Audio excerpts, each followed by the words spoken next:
Good afternoon, brothers and sisters. MACK JULION, President of Branch 11, and our National Business Agent, CAREF of Region 3, bringing you the latest updates on COVID-19 and its impact on our members and postal operations. Today's date is Saturday, March 28, 2020.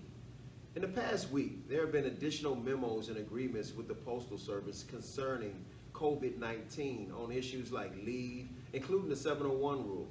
In a moment, Mike will provide more information on those topics. Right now, I want to share with our members that as of this taping, I am aware of 5 letter carriers who have tested positive for COVID-19 in Branch 11. Of course, the identity of these letter carriers will not be given by the Postal Service or NALC. They do have their right to privacy. Likewise, I don't think it's relevant to identify the office in which they work. In each of these situations, a specific service talk is given to the co-workers in that facility. I have made it a priority to come out to these stations to talk directly with the members in that office. As we see this continue to play out, it is very possible that every office may have someone test positive. That is why it is important to do the things that we can do to prevent infections and the spread of COVID-19. Usually, by the time someone has been identified as positive, they have not been to work in over a week. According to the CDC, many of those infected display little or no initial symptoms. That is why we have to treat every situation and every interaction with others with the necessary precaution. This means that every day we must take control of our workspace. The cleanliness of our facilities is a top priority. Although it may be the job of the custodian, I encourage every member to wipe down your case that has already been wiped down. Sanitize your vehicle that has already been sanitized. Carriers, I urge you to do these things for your own personal safety and that of your family. If your office does not have the supplies, notify your union rep and keep the receipts of cleaning supplies that you may have purchased. There's also an agreement with the Postal Service related to the purchases made by carriers. Right now, I'm going to turn it over to Mike so he can talk about those agreements. Thank you, Mac. There has been a concerted effort lately at all levels of the Postal Service to provide letter carriers with the supplies that we need on the street, namely disinfectant wipes and hand sanitizer. A couple of Illinois distilleries, 28 Mile in Highwood and Kenne Farms in Rochelle, have stepped up their production of hand sanitizer. We're also waiting to hear back from the Koval Distillery in Chicago. If you are still not provided with hand sanitizer to take with you on the street, note the stand-up talk dated March 26, 2020 that allows for temporary expanded use of the Voyager card. You can now use the gas card to purchase hand sanitizer at gas stations or auto parts stores. Additionally, we are working with Postal Management to make sure all the facilities are properly cleaned. If the facility you work in is still filthy, please let us know immediately.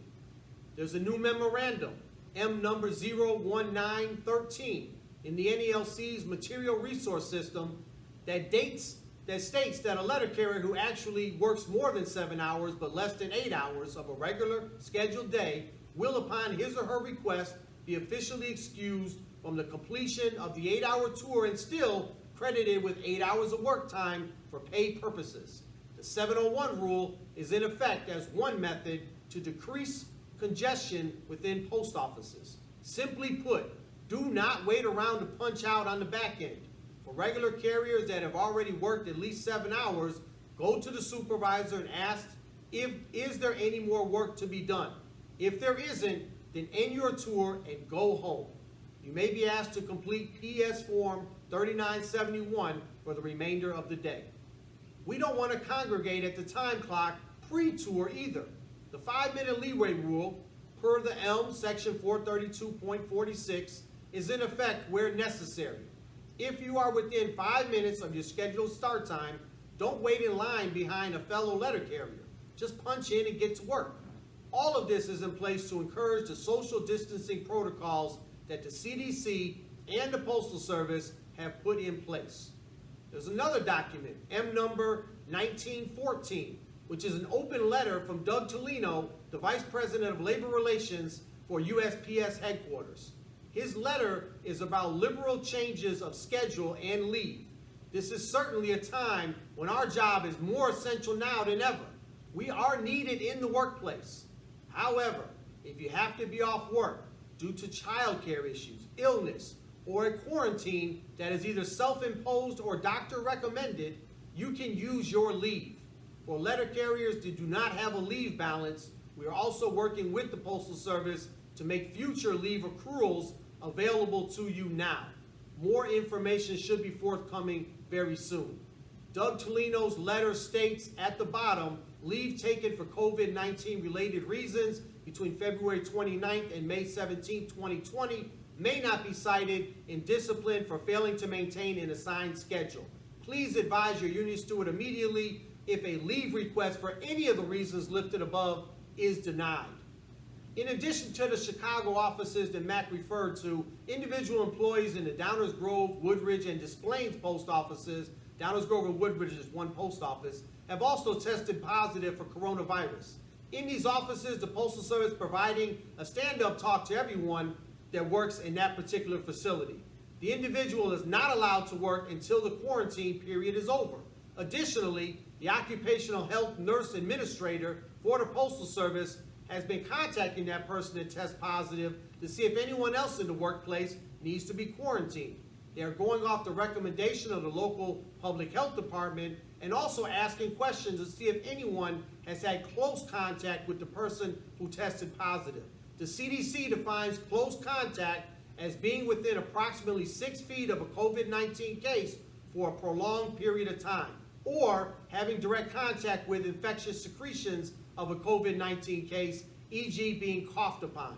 When we have been out to these particular workplaces, there is obviously a general concern and fear that the virus will spread throughout the workplace. However, if we've been doing what we're supposed to do up until that point, there's absolutely no additional risk associated with that particular facility.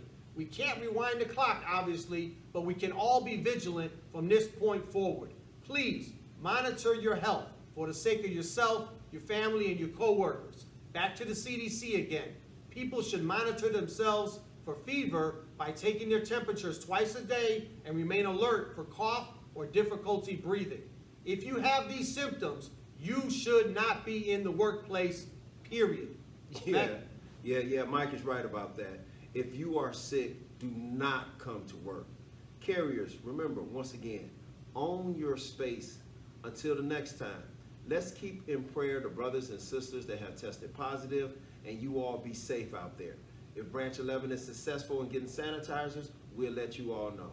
Be careful. Be safe, brothers and sisters.